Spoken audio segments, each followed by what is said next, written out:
Ever wondered what happens when Gilligan meets Laurel and Hardy in outer space with a budget smaller than Sesame Street's? Far Out Space Nuts is the bizarre 1975 Sid and Marty Krofft show where John Carradine wore tinfoil and glitter, Star Trek's makeup legend worked his magic, and Bob Denver actually had to choose between this and Ghostbusters. Fact 1. Denver chose this. Over Ghostbusters, Bob Denver found himself at a career crossroads in 1975 when he was offered roles in not one, but two Saturday morning shows. On one side was Far Out Space Nuts from Sid and Marty Krofft, where he would play Junior, a bumbling NASA maintenance worker accidentally launched into space. On the other side was Filmation's The Ghostbusters, which would have reunited him with Forrest Tucker, his co-star from the short-lived Western spoof Dusty's Trail. The Ghostbusters role would have put Denver alongside Tucker and Larry Storch in a comedic paranormal detective show that parodied Mission Impossible, complete with exploding messages and a gorilla sidekick named Tracy. Denver ultimately chose Far Out Space Nuts, perhaps hoping the Krofft brothers' golden touch would rub off on this space adventure. Unfortunately for Denver, Space Nuts fared about as well as Dusty's Trail had, lasting only one season with 15 episodes before getting replaced by Filmation's Arc 2. Meanwhile, the Ghostbusters also only lasted one season, so perhaps neither choice would have dramatically changed Denver's trajectory. The decision does make you wonder what might have been if Denver had chosen the other path, especially since he had great chemistry with Forrest Tucker from their previous work together. Fact 2. Chuck McCann founded a Laurel and Hardy fan club at age 12. Chuck McCann wasn't just acting when he channeled the spirit of Oliver Hardy for his role as the exasperated, plump Barney on Far Out Space Nuts. His devotion to the legendary comedy duo ran so deep that at just 12 years old, he founded his very own Laurel and Hardy fan club. McCann would spend hours doing impressions of Oliver Hardy, perfecting the mannerisms and vocal patterns of the rotund half of the comedy team. This childhood obsession eventually led to a remarkable milestone in 1965 when McCann, along with comedian Orson Bean, cartoonist Al Kilgore, John Municino, and the duo's official biographer John McCabe, became one of 5 founding members of the Sons of the Desert, which has grown into a worldwide appreciation society dedicated to preserving the legacy of Laurel and Hardy. McCann even hosted several New York City area children's shows with Laurel and Hardy themes, including shows titled Laurel and Hardy and Chuck McCann's Laurel and Hardy Show. He frequently played Oliver Hardy in commercials, partnering with Jim McGeorge, who played Stan Laurel. This lifelong passion directly influenced Far Out Space Nuts, as the creators intentionally modeled the dynamic between Junior and Barney after Laurel and Hardy's timeless fat and skinny, smart and dumb routine. Fact 3. John Carradine left Bob Denver speechless when legendary character actor John Carradine appeared on Far Out Space Nuts in the episode titled The Crystallites. Something extraordinary happened on set that perfectly captured the absurdity of 1970s Saturday morning television. Carradine, known for his classically trained theatrical background and his deep, resonant baritone voice, arrived to play Trentel, the silver-garbed ruler of the Crystallites, an alien race made entirely of glass. The makeup department decked him out in heavy powdered makeup, covered his face with silver paint, draped him in layers of tinfoil, and finished the look by coating him with glitter. When the cameras rolled and Carradine began delivering his lines with full Shakespearean gravitas, booming in that distinctive voice while wrapped in craft supplies and sparkling like a disco ball, Bob Denver was so utterly baffled and awestruck by the surreal spectacle that he completely forgot to say his lines. Denver himself later admitted in his autobiography that he was so humbled and bewildered by the sight and sound of this respected actor giving such a committed performance in such a ridiculous costume that he simply stood there speechless. The production had to stop and reshoot several of Carradine's scenes because Denver kept missing his cues, unable to process what he was witnessing. Fact 4. Star Trek's makeup artist created the alien looks Far Out Space. Nuts may have looked like it was filmed in someone's backyard with a budget smaller than a Sesame Street segment, but it had some serious Hollywood pedigree behind the scenes. Fred Phillips, the makeup artist responsible for creating one of the most iconic looks in science fiction history, worked his magic on this quirky Saturday morning show. Phillips was the man who created and applied Mr. Spock's pointed Vulcan ears throughout the entire run of Star Trek in the 1960s, baking fresh latex ears every few days to ensure Leonard Nimoy looked perfect for the cameras. He also designed the original Klingons, Romulans, and all the other memorable aliens that appeared in the original Star Trek series. By the time he came to Far Out Space Nuts in 1975, Phillips had already established himself as one of the industry's top makeup artists, with credits that included The Wizard of Oz, Around the World in 80 Days, House of Usher, Blackula, and One Flew Over the Cuckoo's Nest. Phillips would later return to the Star Trek franchise to work on Star Trek: The Motion Picture in 1979, earning a Saturn Award nomination for his work on that film. Fact 5. The future Star Trek designer started here.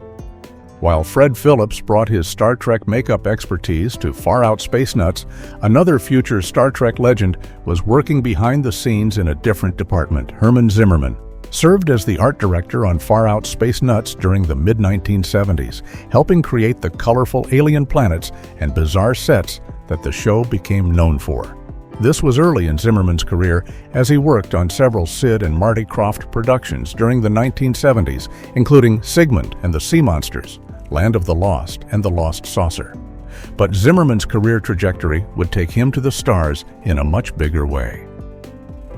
In 1987, he was hired as the production designer for the first season of Star Trek: The Next Generation, where his bright, clean aesthetic helped define the look of the new Enterprise. Zimmerman went on to become one of the most important visual architects of the Star Trek franchise, serving as production designer on 5 Star Trek feature films, including The Undiscovered Country, Generations, First Contact, Insurrection, and Nemesis.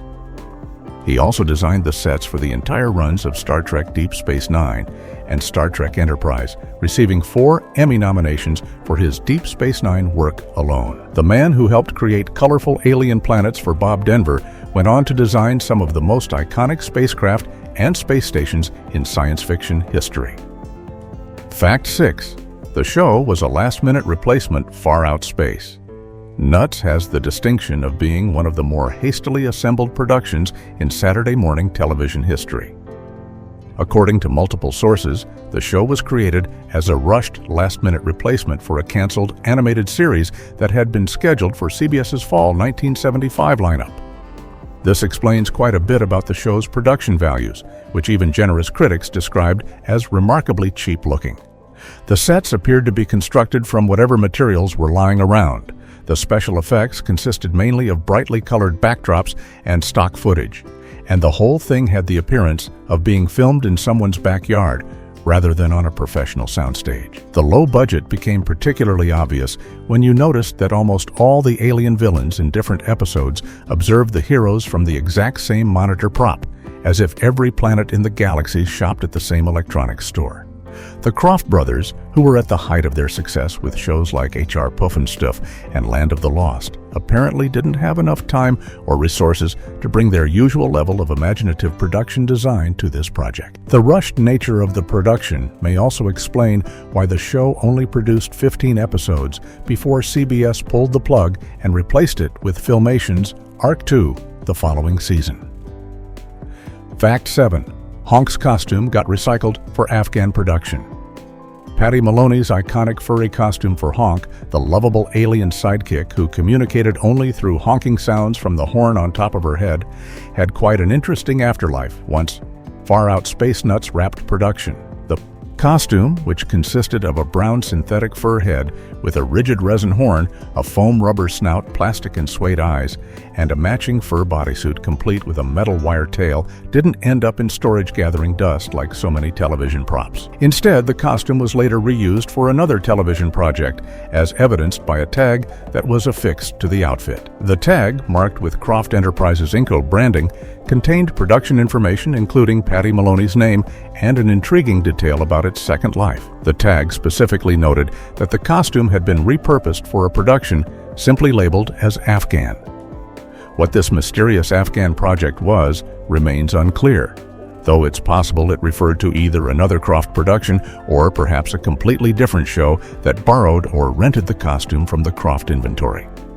The costume itself survived in remarkably good condition, considering it was used in multiple productions, though it did show some signs of wear, including punctures on the coordinating brown fur-covered shoes that were designed to imitate the shape of a two-toed foot or hoof. Fact 8. Adult humor killed the kids' show. Far-Out Space Nuts suffered from a fatal identity crisis that ultimately doomed it with its intended audience.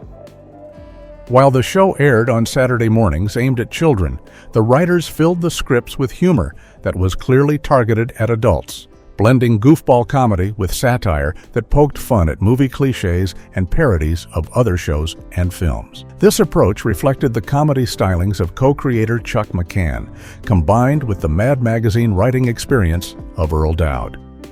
The most blatant example of this adult-oriented humor appeared in the pilot episode titled It's All in Your Mind, which featured a villain that was a sentient supercomputer named GAL 362426. The name was a reference to idealized female body measurements, a joke that was essentially a play on 2001, a Space Odyssey's HAL 9000 computer, combined with measurements that would sail completely over the heads of the show's young Saturday morning audience. The computer was voiced by Joan Gerber, who delivered lines dripping with double entendre that kids simply wouldn't understand. While the jokes remained family-friendly on the surface, the bulk of the humor clearly expected viewers to catch references and satirical elements that only adults would appreciate. This mismatch between the show's time slot and its actual comedic target audience meant that CBS couldn't attract the child viewership they desperately wanted, contributing significantly to the show's poor ratings and swift cancellation. Fact 9. Trounced by Speed Buggy in ratings. Despite coming from the Krofft brothers during what was arguably the height of their creative success, Far-Out Space Nuts became one of their most spectacular failures in the ratings game. The show premiered in September of 1975 and immediately found itself getting demolished by the competition. The series was absolutely trounced by Speed Buggy, a Hanna-Barbera cartoon about a talking dune buggy, and Return to the Planet of the Apes, an animated continuation of the popular movie franchise. Both shows drew significantly larger audiences than The Misadventures of Junior and Barney. The poor performance was particularly disappointing, given that the Krofft brothers had just come off major successes with HR, Pufnstoof, Lidsville, The Boogaloos, Sigmund and the Sea Monsters, and Land of the Lost. The ratings disaster meant that Far-Out Space Nuts lasted only one season on CBS before being replaced by Filmation's Arc 2 the following season. The show did eventually find a second life when it entered syndicated reruns in 1978 as part of a package program called Krofft Superstars, which bundled it with 6 other Krofft series. In syndication, where it aired in the afternoons rather than competing for Saturday morning eyeballs, the show slowly began to find its fans among kids getting home from school. But by then, the damage was done, and Far-Out Space Nuts had already earned its reputation as one of the weakest entries in the Krofft catalog. Fact 10. Bob Denver was 40, playing Junior. One of the more amusing aspects of Far-Out Space Nuts was the casting of Bob Denver as Junior, a character whose name and dim-witted, childlike behavior suggested someone young and naive. The reality was that Denver was already 40 years old when he took on the role in 1975. Denver made no attempt to hide his age, sporting gray hair throughout the entire series while playing a character who was supposed to be the junior member of this accidental space-traveling duo. The age issue became even more apparent when you considered that Denver was playing essentially the same type of innocent, bumbling character he had portrayed as Gilligan a decade earlier when he was actually in his early 30s.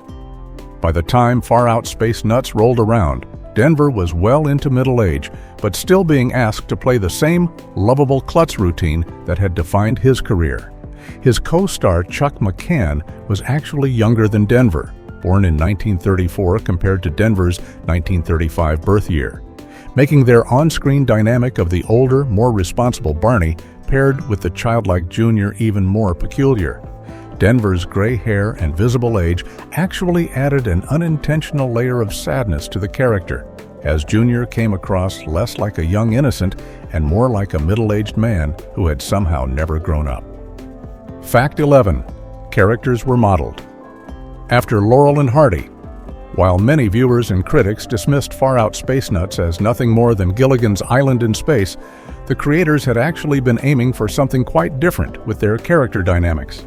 According to statements from the Krofft brothers themselves, often referred to as Word of God in fan communities, the characters of Junior and Barney were intentionally designed to be a space-age interpretation of the legendary comedy duo Laurel and Hardy. The show was meant to capture that classic fat and skinny dynamic, with the plump, exasperated Barney constantly frustrated by the thin, dim-witted Junior's endless mistakes and mishaps. Chuck McCann was the perfect choice for this homage, given his lifelong obsession with Laurel and Hardy and his experience playing Oliver Hardy in various productions. The creators even described the show in development as Laurel and Hardy in space. However, because Bob Denver was so indelibly associated with his role as Gilligan, and because the basic premise of two people stranded somewhere trying to get home felt so similar to Gilligan's Island, audiences couldn't help but see the show through that lens instead. The fact that Chuck McCann fell into a skipper-like role of the larger, more responsible companion only reinforced the Gilligan comparison. Even fans who recognized the Laurel and Hardy influence noted that the show ended up feeling like Skipper and Gilligan in space rather than Stan and Ollie among the stars, despite the creators' original intentions. Fact 12. The spaceship made no scientific sense. Far Out Space. Nuts didn't just bend the rules of science. It completely shattered them in ways that would make even the most forgiving science fiction fan wince. The show's production used stock footage of a Saturn V rocket launch for the blastoff sequence, which was fine for visual purposes. But then the spacecraft that Junior and Barney actually traveled in was designed to look like an Apollo lunar module. Anyone with even a passing knowledge of the space program would immediately spot the problem here. The real Apollo lunar module, which NASA used during the moon missions, carried just barely enough fuel to make one trip between lunar orbit and the surface of the moon and back again. That's it. One trip covering a distance of roughly 60 miles. Yet somehow, in the universe of Far Out Space Nuts, this same type of spacecraft managed to visit a completely different planet every single week, traveling distances that would require light years of space travel. The show never attempted to explain how the lunar module could possibly achieve faster-than-light travel, or where it stored the unimaginable amount of fuel that would be required for even a fraction of these journeys. The ship just magically appeared on new alien worlds week after week with no explanation whatsoever. This wasn't a case of science fiction writers having no sense of scale, as TV Tropes notes, because the writers weren't science fiction writers at all. They were comedy writers trying to make a funny show, and scientific accuracy simply wasn't on their list of priorities. Fact 13. The final episode had a time travel twist. Far Out Space Nuts actually gave its must-have characters a surprisingly bittersweet ending that showed the creators understood exactly what they had built over the course of the season. In the penultimate episode, titled Destination Earth, which served as the series finale since the show wasn't picked up for a second season, Barney and Junior finally encountered what they had been searching for throughout their adventures: a way home. They gained access to a time machine-like device created by evil scientists that had the power to send them back in time to the exact moment before their journey began. The machine transported them back to their spaceship on Earth, right before Junior had pressed the fateful launch button that started this whole mess. Standing there with a second chance to avoid their entire cosmic misadventure, the two maintenance workers had a choice to make. They could simply not press the button and go back to their boring lives loading food onto rockets, or they could deliberately repeat their mistake and blast off into space again. The reason for their hesitation was Honk, the furry alien companion they had befriended early in their travels. Missing their friend and the adventures they had shared, Barney and Junior made a conscious decision to hit the launch button once more, choosing friendship and excitement over the safety and comfort of home. They started their adventures all over again, this time knowing exactly what they were getting into, which gave the show an unexpectedly touching conclusion. Fact 14. One of only 2 Krofft shows for CBS. Throughout their long and prolific career, creating some of the most memorable and bizarre children's television shows of the 1970s and 80s, Sid and Marty Krofft worked with multiple networks to bring their unique brand of trippy puppets and live-action fantasy to Saturday morning audiences. However, Far Out Space Nuts holds a unique distinction in the Krofft catalog as being one of only 2 programs that the brothers developed exclusively for CBS. Most of their other famous shows, including H.R. Pufnstuf, Lidsville, The Bugaloos, and Sigmund and the Sea Monsters, aired on NBC, while shows like Land of the Lost found homes on other networks. Far Out Space Nuts premiered on CBS in September of 1975, making it the first of the 2 CBS exclusives. The show's failure didn't sour the relationship between the Kroffts and CBS entirely, though it would be nearly a decade before the second CBS exclusive project materialized. That second show was Pryor's Place, which premiered in 1984 and starred comedian Richard Pryor in an educational variety format aimed at young children. The fact that CBS only commissioned 2 exclusive Krofft productions compared to the numerous shows the brothers produced for NBC and in syndication suggests that either the network was more cautious about committing to the Krofft style, or that the poor performance of Far Out Space Nuts made CBS hesitant to invest heavily in more Krofft content. Fact 15. Patty Maloney went from Honk to Lumpy. Patty Maloney's performance as Honk on Far Out Space Nuts showcased an impressive level of physical acting skill that didn't go unnoticed in Hollywood. Standing just 3 feet 11 inches tall and weighing 60 pounds, Maloney had to convey a complete range of emotions for the alien character without ever speaking a single word of dialogue, relying entirely on mime techniques and dance skills she had honed performing with Carnivals and the Ringling Brothers and Barnum and Bailey Circus. Her facial features were completely obscured by the furry costume, meaning every bit of characterization had to come through body language and movement alone. This remarkable ability to bring personality to a completely covered character caught the attention of producers working on what would become one of the most notorious television specials in history. In 1978, just a few years after Far Out Space Nuts ended, Maloney was cast as Lumpy, the son of Chewbacca, in the Star Wars Holiday Special. The special aired the week before Thanksgiving on CBS and featured the main Star Wars actors alongside variety show stars like B. Arthur, Art Carney, and Harvey Korman. Maloney's Lumpy costume was made entirely of human hair and required the same silent physical performance skills she had demonstrated as Honk. The special became so legendarily terrible that George Lucas reportedly said he would track down every bootlegged copy and smash it with a sledgehammer if he had the time, making Maloney's journey from one failed cult oddity to another even more bizarrely perfect, or bizarrely perfect, or bizarrely perfect, or bizarrely